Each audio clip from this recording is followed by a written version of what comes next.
All right, cool. So first, I'm going to do a real quick interview here with our third and fourth place finishers, Awo, Ken, and ParanoiaBoi, Tony. So first of all, obviously, congratulations to both of you. As usual, amazing runs in this tournament. You guys played your hearts off. Much love. Hope y'all can hear us all right. I'm not a loud person.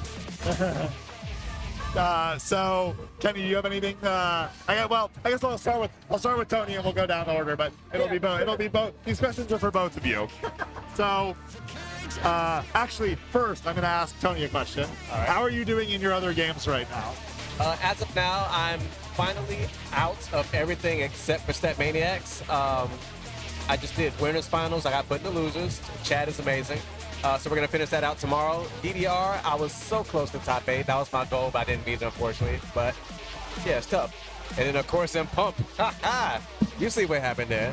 You see these people. You see how crazy they are.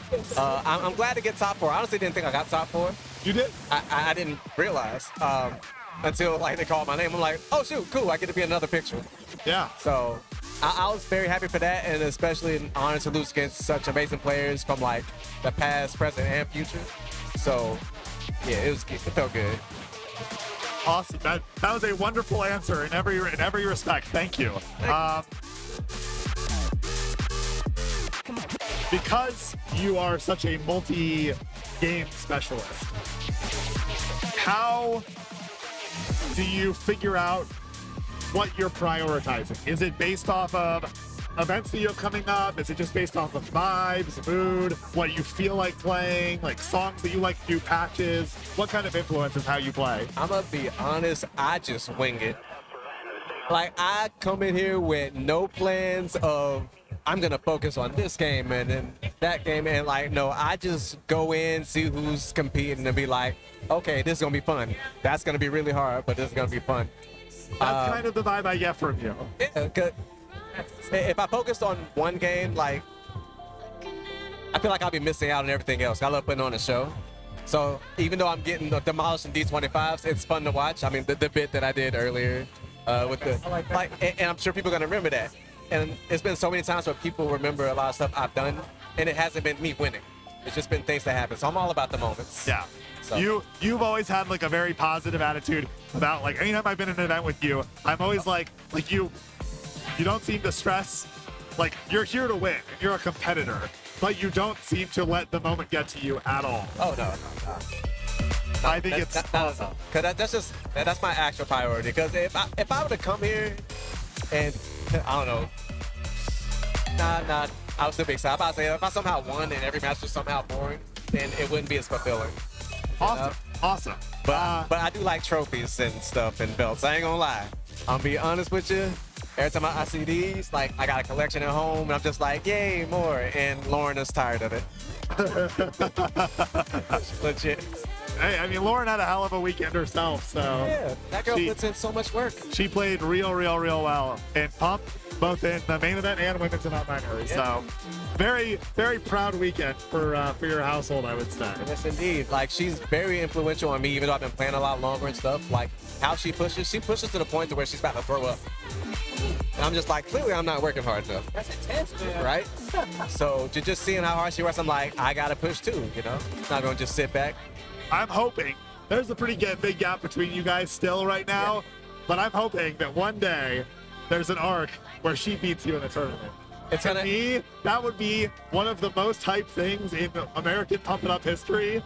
Would be she catches you on a set with a bunch of singles, and she takes you down. I think every single person in the building would lose. Oh yeah, me too. Like, I would be so proud, honestly, because she can beat me in like songs. Like, we'll play at home, whatever. We were sight reading Phoenix 2 stuff, and she took a couple on me, and I'm just like, shoot. And she's taking pictures like, look, I beat Tony. Like, it's gonna happen. Like, you get a good draw, she keeps improving. I keep getting older. She's gonna knock it out, and I can't wait for the day. I love that. Real quick, I guess, one last question about the tournament itself. Yes. Was there any, I don't know, like, in terms of the tournament, how you performed, was there any, like, individual songs or that you either, A, thought you did really well on, that you were really pleased with, or B, that kind of stand out to you as like disappointments? Well, of course, I'm rarely ever disappointed. Honestly, it's just playing like D24s at all. Because for years, like it's been my weakness to play anything above like a 21, honestly. So just to win any song that's like a D24, D23s or whatever, I'm just like, clearly like I'm improving still. And it's been darn near, well, almost like 20 years or whatever. So I'm really happy like to see that I can still do it. Like I can still move. Yeah, I love seeing you get forced into those situations in tournaments because I know how you are as a player, and you are like so incredible to me at 21s, 22s, etc. So seeing you forced into 24s is satisfying me because it's you being pushed out of your comfort zone and forced to adapt and try to play your best. And I always love seeing that happen. Unfortunately, you seem to always make a deep enough run that we get to watch you be a little bit uncomfortable. Oh, of course. Every time though, but it's entertaining. Thank you so much for your time. I'll let you get back to Lauren. Oh no, I'm gonna sit here for this. Oh, you're gonna sit here for Kenny? All right, all right. Awesome. I guess I'll take this. Okay. So, Kenny, let's see here. Where to even begin? How did you feel after your match against Rinker? Did you feel, your first match against Rinker when you lost, did you think going in that you were favored? And when you lost, did you feel disappointed? So I'm gonna answer the second question first because I can't lie, I was a little disappointed, but not because I lost, but more so because I thought I could have performed a little better on those songs. That's usually the point for me. And so going into losers, I was honestly a bit scared. Everyone has been like improving really rapidly and I can't keep track of everyone. So I'm just like, I don't know what to pick. I'm like a little scared of just like someone popping off, going crazy. So I was like, I'm just gonna have fun, you know? At the end of the day, it's like, it's a game. I'm just gonna do the best I can, have the most fun I can with the people I love. So that was the mindset I went into losers with, at least. Awesome. Yeah, so you say that you were disappointed with the way you played. I felt like you played incredibly well. Like your new Rose run was not, his run was incredible. Oh, like it was he was insane. really, really clean. You still played well. It's just that his run was incredible. But on Young Satoth, you 980'd it. I think it was an up score for you over your card score by like a good bit. So that one, I was actually like, I was in a mixed feelings because I was like, oh, I'm really happy about this. But then I saw his score, like, God dang, he's so good now. Yeah, and it's been so good. Yeah, that was like, I was like, wow, Kenny popped off. And then I saw his score, I was like, oh. It was the realization, and I'm like, yeah. Yeah. So you actually, I thought you played really, really well. Thank you. And then just, Rinker's just getting better at it. I mean, we saw again, he almost took Hudson in finals. It was so good. It was razor's close. Such So a good I don't think there's anything for you to be disappointed about. Luce, he's the only person that beat you in the tournament. And he only beat you by like the hair's breadth both times. So like, I think you played really, really, really well. I'm happy. In terms of then your run back, what songs did you play? I'm having a hard time remembering. So it was, shoot, I don't remember the first one, but I know he got that one pretty confidently because then we went into Boca and then it was Gargoyle Full. Oh, it was Primetime D26. Yeah. Then Boca, then Gargoyle. Yes. Okay, so were you excited to play Primetime or were you dreading it?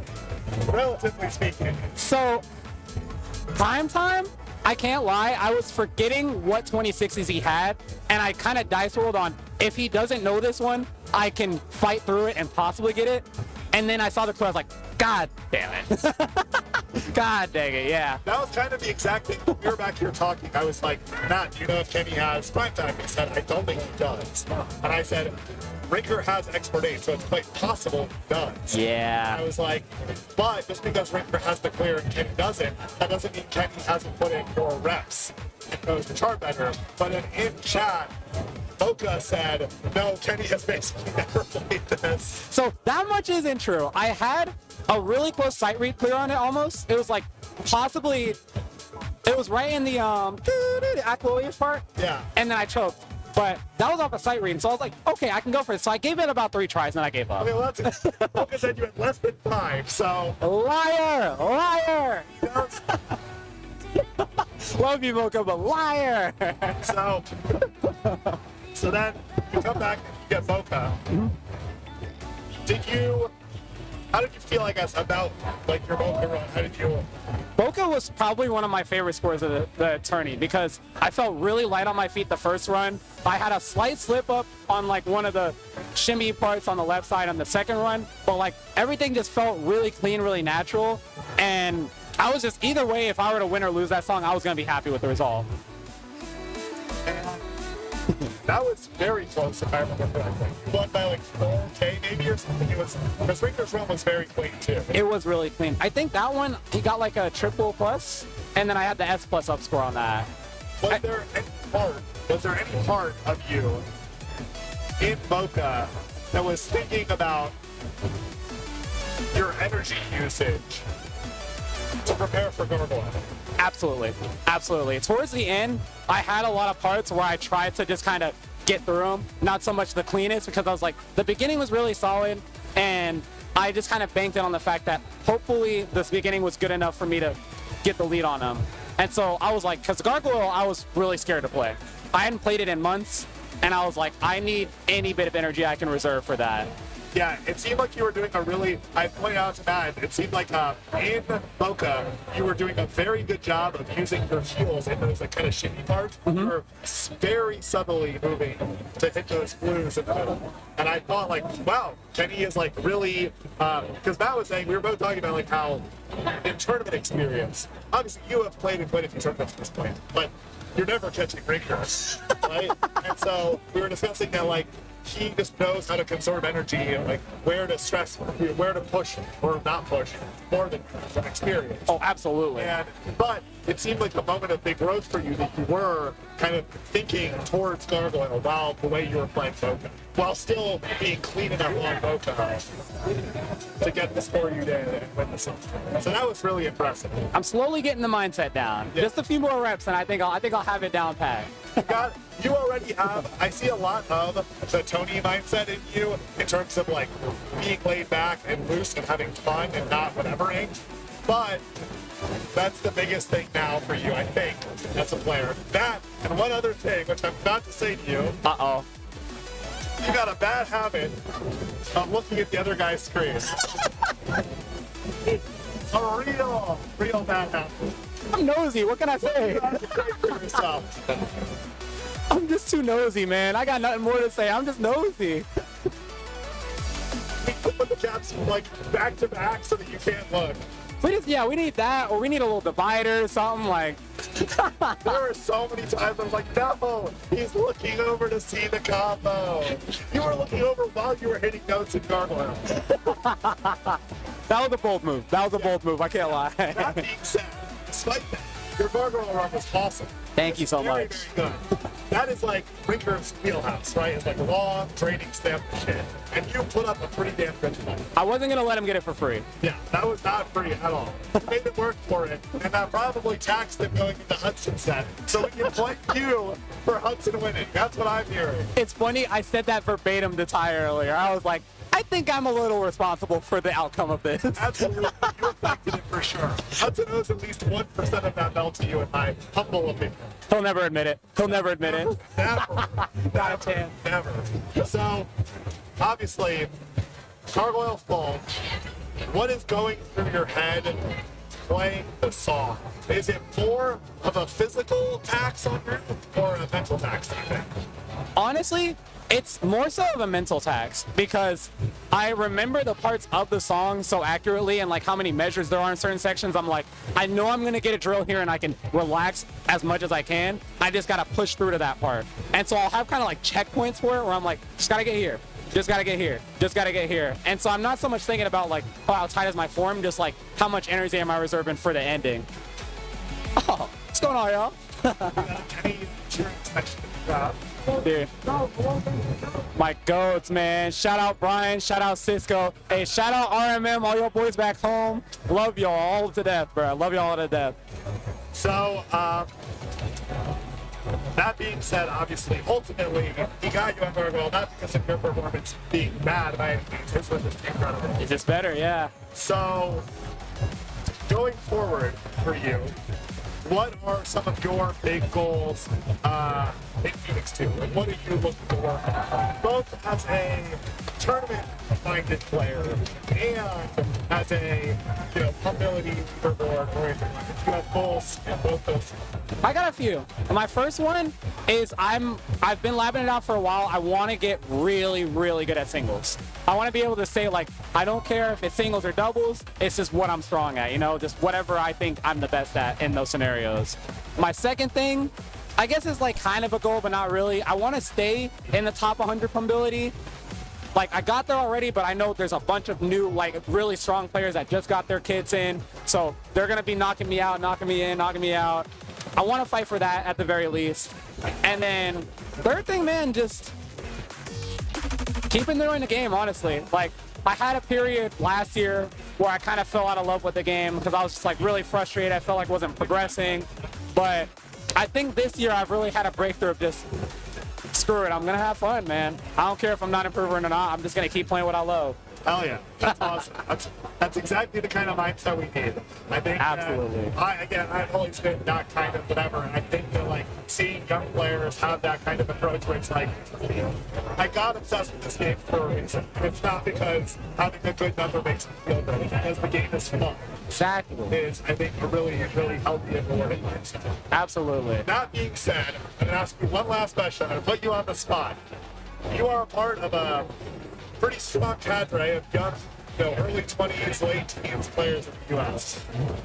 If you had to put your money first on one guy to emerge as the best player from your whole group, would it be you or someone else? And if so, who's it gonna be? The other guys are all gonna hate you for this. I'm just letting you know. Or you'll motivate them. You could begin their arc. There are 3 people that come to mind, but for the sake of this stream, I'm only going to say the one I think is the most likely. I think it's Elijah. I think it's Elijah, man.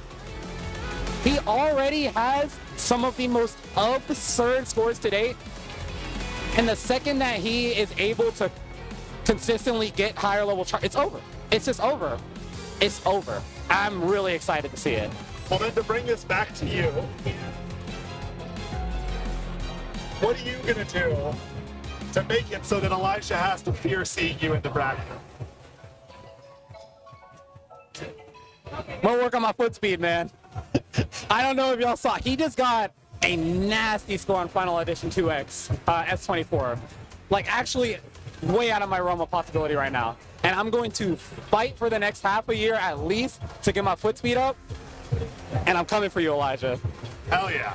That's awesome. That's what we love to hear. Thank you guys so much. Dude. Get on with your night. Have a good dinner. Thanks for having us, man.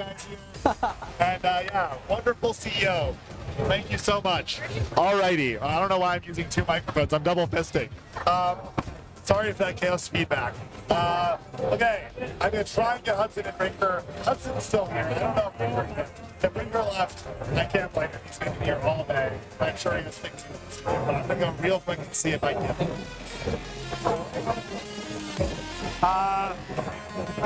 Hudson. Hudson.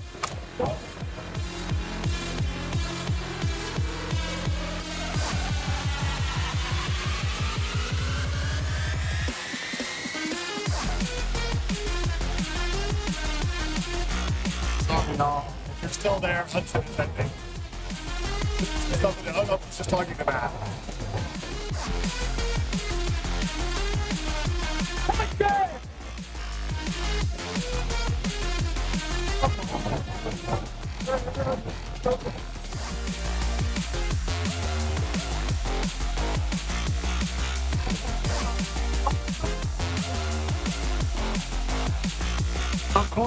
Of course he's coming over with the timer. Assuming Ricker already left, right? Let's see if we're... So it's just me and you, buddy.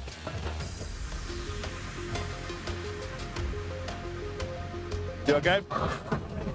You know, they say all men are created equal, but then you take a look at me and you took a look at Rinker and you see that that statement is not true.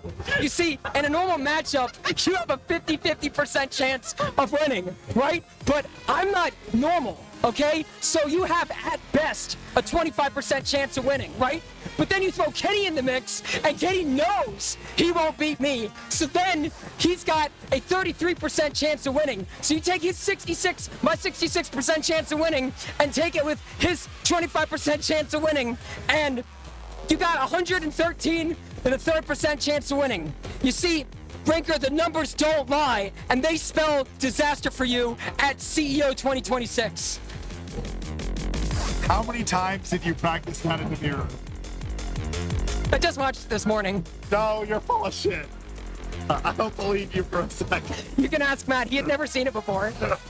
So you were practicing it just now, is what I'm hearing. I saw it once this morning. Anyways, I want all of you guys to know that George Washington is 3,000 years old.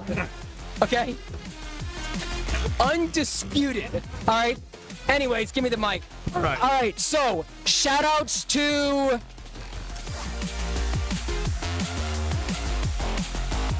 Honestly, drawing a blank. So, thank you, Michael. Any questions for me? Do you have any questions for me? Yeah. How do you feel right now? I feel great. I'm finally done. It was a hell of a tournament. Watching you guys play was awesome. It's always fun to see you and hang out with you and watch you play the game because you are incredible and you continue to be an inspiration to me. Even though I will never be 112.5% of the player that you are or something. I'm humbled, truly.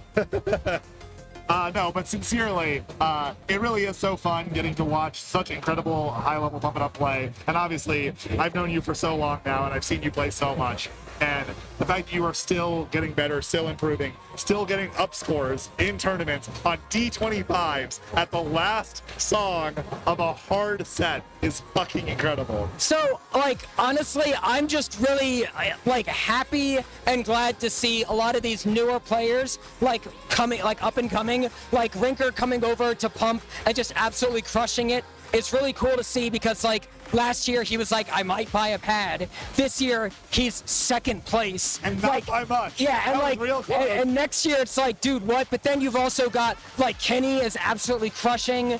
I mean, Tony's still like doing his thing, and who else was in top three?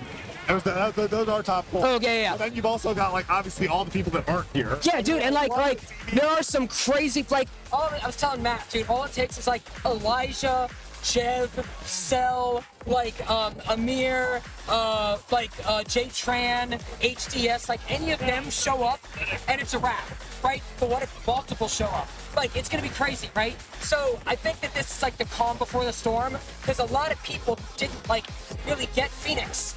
Already bought Phoenix 2. J-Boy got Phoenix 2. I know that Red Viper got it. Breaker got it. I think like Chadley was talking about getting it. Like, we're gonna see the biggest influx of Pump It Up blood from old school to new school in the Phoenix 2 era. Plus you got Pump It Up Rise. World Max is back. Like, it's very exciting. Oh, and yeah, what's like 2 cent, I did not forget about you. And it's just very exciting to see like what's up and coming. And so for me personally, that's very inspiring. I'm going to be going like balls to the wall on Phoenix 2. We got big one coming up in November. See you all in Cancun. And next year it's gonna be Phoenix 2 all the way. So be good, y'all.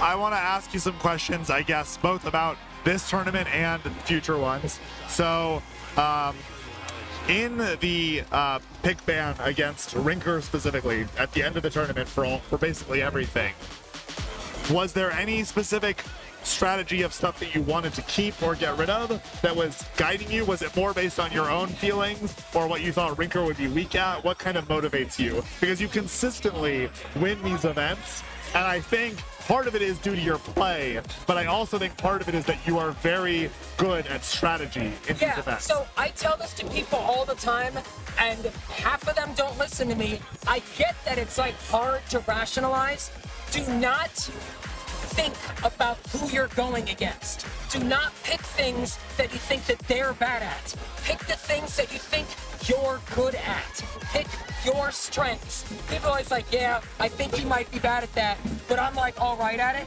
Well, what happens if they're better than you at it? You want to pick your strongest stuff. My strongest song, Just Hold On D25. So I'm picking the one that is Just Hold On D25. Like, you know, that's... It's very funny you say that, though, because Matt and I were thinking along the lines sort of the opposite of what you're saying. Matt and I were saying not that you should think about what Rinker is bad at necessarily, but about where there's a strong delta for you, maybe. And we were saying that in that group, the JHO group was clearly, like, you clearly wanted Just Hold On, because that's a song where even you playing badly on it is going to be better than 99% of people at your level. Yeah.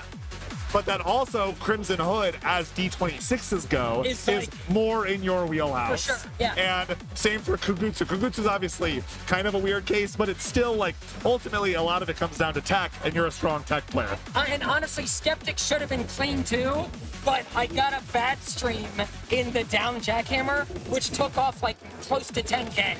Yeah. So that went from being like a wash to me like losing by a hair. We were annoying. thinking that you wanted that set because you were thinking Skeptic was a heavy favorite pick for you, and then it was a disappointment for you to lose it. And that the element of getting to Kugutsu and that song being kind of coin tossy, you had a chance to lose, which would have been really cool. It would have been exciting to see you lose there. But the fact that you did defend your home turf at the end on that was very impressive. Yeah, so, and like another thing is that, for those who don't know, I've been dealing with like lower back injuries for almost 2 years now, which really sucks because if it like flares up, I kind of have to take a break, which means like my tech is always there. My stamina, because I do other like cardiovascular stuff, so my lungs are great, but like the leg muscles for doing like 16 stream, like 220 or whatever, is a complete coin toss for whether or not I've had like a good couple of weeks of no injuries versus I recently had an injury. And unfortunately, I have been dealing with it kind of flaring up recently. So my stamina is there, my tech is not like there, but in terms of doing like drills or like really intense, like, I guess like thigh blood flow or whatever, they will lock up after like a minute and a half. And so I'm also looking at the card draw and thinking, which of these are going to be a problem for my legs locking up? Chimera, not happening, right? At the ending of Kugutsu, I was locking up, right? It wasn't anything to do with stamina. I could keep going. Right. But, so I had to pick things that are lower BPM, and that's what I was looking at as well. And a lot of the other randoms had so much 220 stream that I was like, I gotta find the set with like the 190 BPM, the 170, that kind of stuff. That was pretty much exactly what we figured was your set. Yeah. It makes sense. One thing I really like about anytime I get to watch you play and do commentary or whatever is that I can pretty much always sense like which set what I'm you choosing, want. Yeah. I have a good sense for how you will pick things because I think that you really put a lot of thought into it. Well, and like Rinker clearly thinks that I'm better at single, which I probably am. But he kept vetoing the sets that had the singles charts, but those were not singles charts I can do. Yeah, 1949, 48, S26. S26 is a thigh drill song at 240. I can't do that right now. Yeah. So I was like, I'm gonna leave those unvetoed because he's gonna veto those. And it worked. It worked. Yeah. It worked. So, obviously, next big event for you is Big One. Big One. And I just got my Phoenix 2 kit the day I flew out. I played for 2 hours and came here. With Phoenix 1, I did everything I set out to do. I actually started at the bottom and worked up. I PG'd every 10, 11, 12, up to basically 20. I PG'd all but 2 20s. And then I PG'd all but, I think, 7 21s, and they're all UG. And then I did triple S plus all 22s. So, like, I can, of course, clean up 22s, but, like, my goal now is with Phoenix 2, rather than, like, doing all of that again, I want to start at 23. Because I already know I can triple S plus all the 22s. So let's start at 23, clean all that up, go to 24, go to 25. So by the time Big One comes up, I'm in my, like, hard chart era. And then if my back flares up or I have some, like, things happen, then I could go to the easy stuff as, like, a recovery. But the goal is start from the top.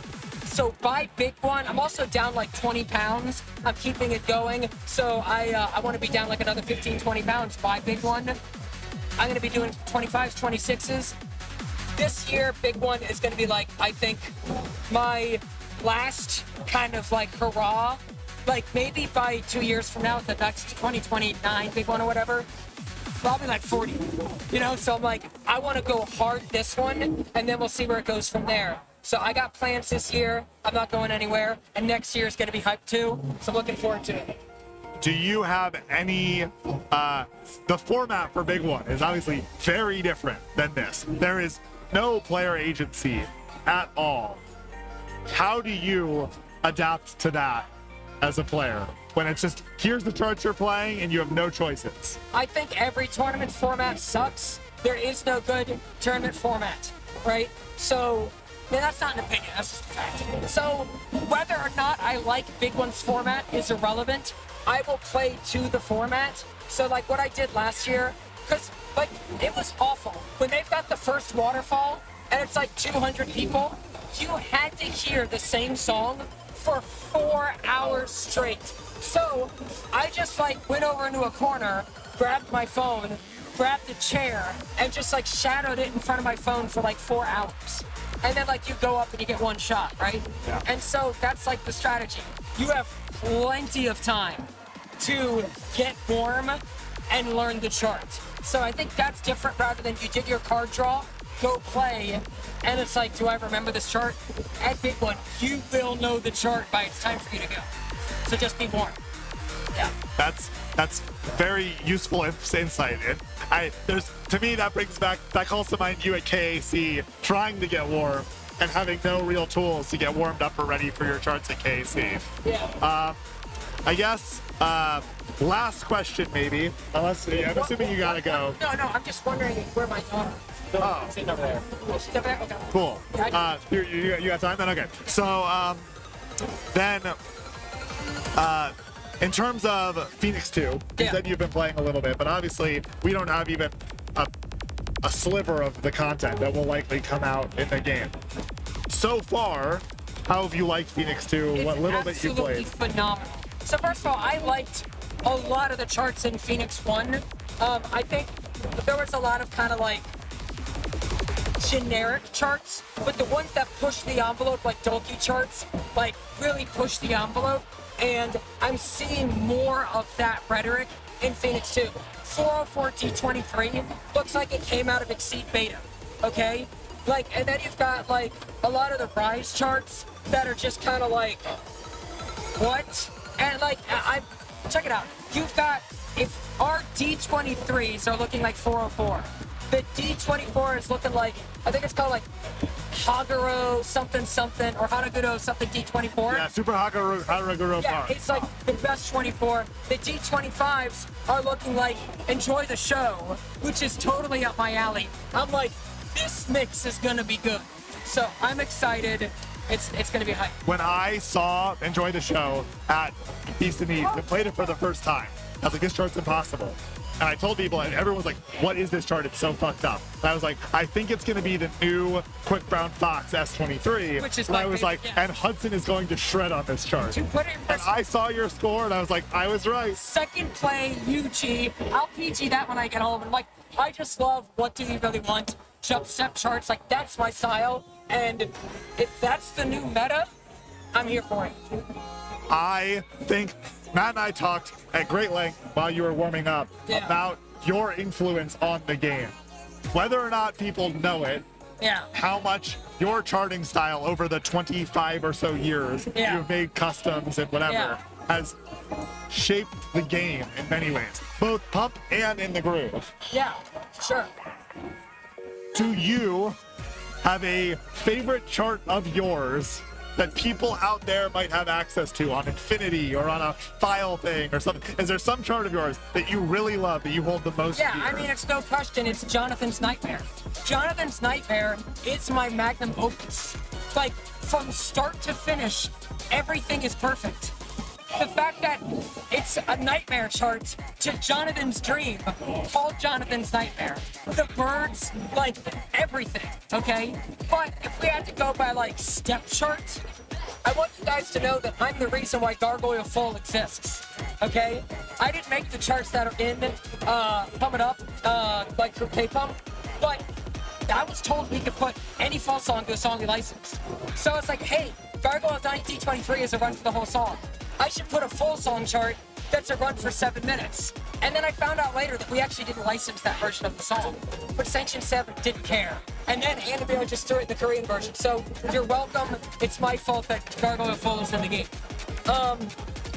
Some other, I guess, charts that are accessible in the game that I think are really good of mine, unfortunately would not be in K-Pump, but in Infinity,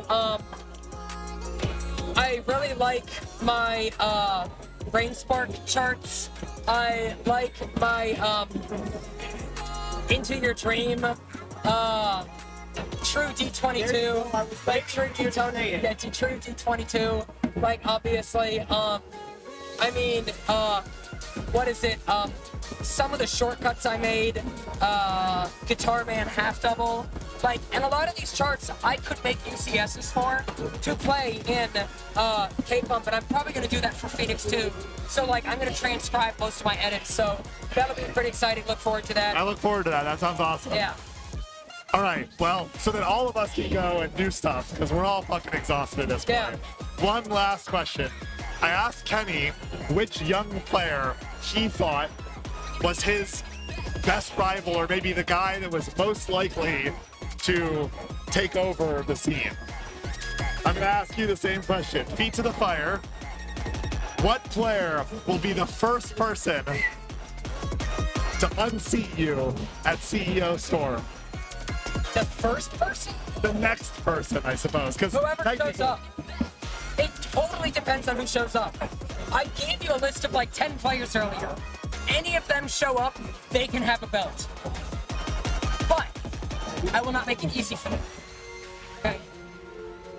I will never doubt that. But here's what I really think. Cell could be the future. But Elijah is the future. Elijah's the chosen. That is also exactly what Kenny said. That's what Kenny said. So I think Cell could be the future. But he beats himself up too much. Light a fire under his ass. He needs the mindset. Elijah has the mindset. So Elijah is the future, but it doesn't have to be that way, Cell. It doesn't have to end like this. It doesn't have to end like this. All right. I don't know. But hopefully Cell gets that message. Hopefully Elijah hears all the support that some of the top players in the world have for him. Sure. And thank you so much, Hudson. It's always a pleasure having you here. Yeah. Let's go get dinner or something. Let's go. Thank you, guys. Thank you, Enoch. Elijah is the chosen. Thank you all so much for watching, for participating, and I hope that next year you are here with us. Have a wonderful, wonderful rest of your night. Goodbye.